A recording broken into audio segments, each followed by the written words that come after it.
Magandang araw! Ang video na ito ay tungkol sa mga simpleng sustainable practices na ginagawa sa bahay at komunidad upang makatulong sa pangangalaga ng kalikasan at sa pagbuo ng mas magandang kinabukasan.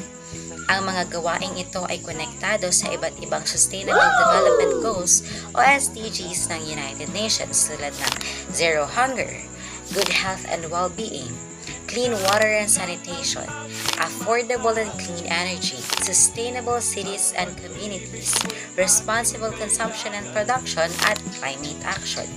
Sa pamamagitan ng maliliit na hakbang, na ipapakita na ang bawat isa ay maaaring maging bahagi ng pagbabago para sa mas sustainableng mundo.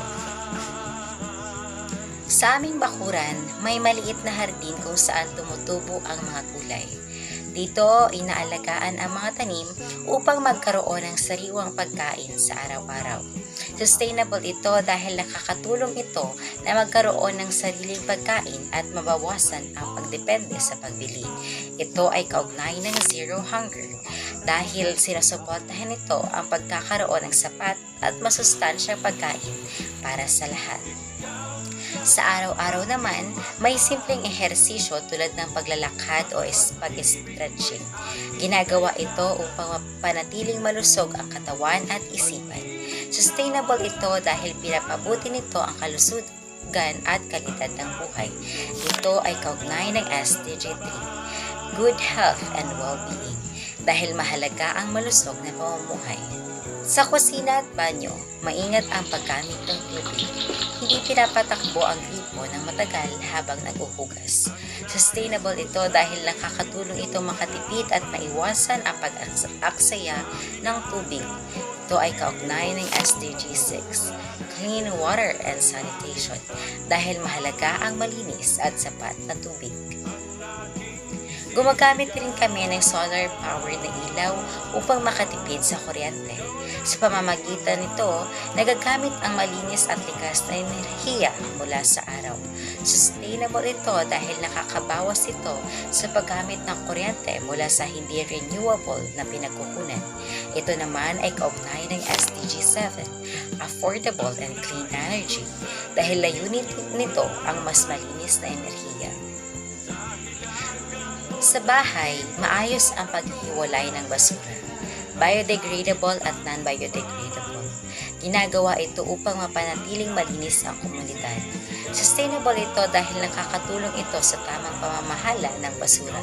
Ito ay kaugnay ng SDG 11, Sustainable Cities and Communities, dahil mahalaga ang malinis at maayos na kapaligiran.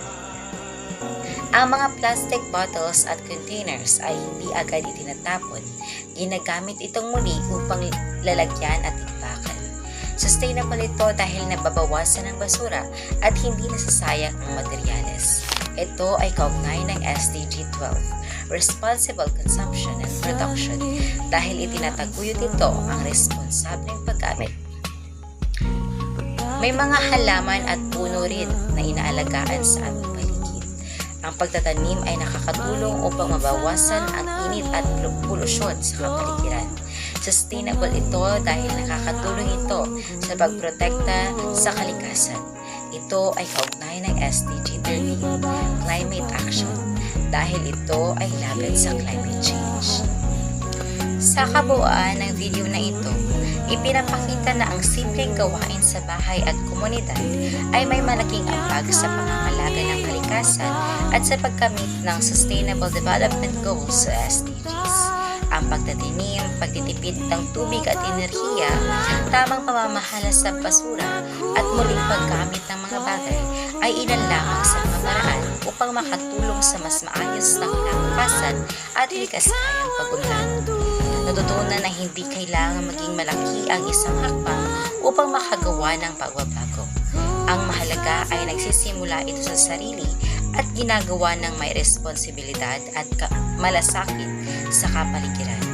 Maging bahagi sana tayo ng solusyon at sama-samang pangalagaan ang ating mundo para sa mga susunod pang henerasyon. Muli, ako si Lauren Cirilo. Maraming salamat po.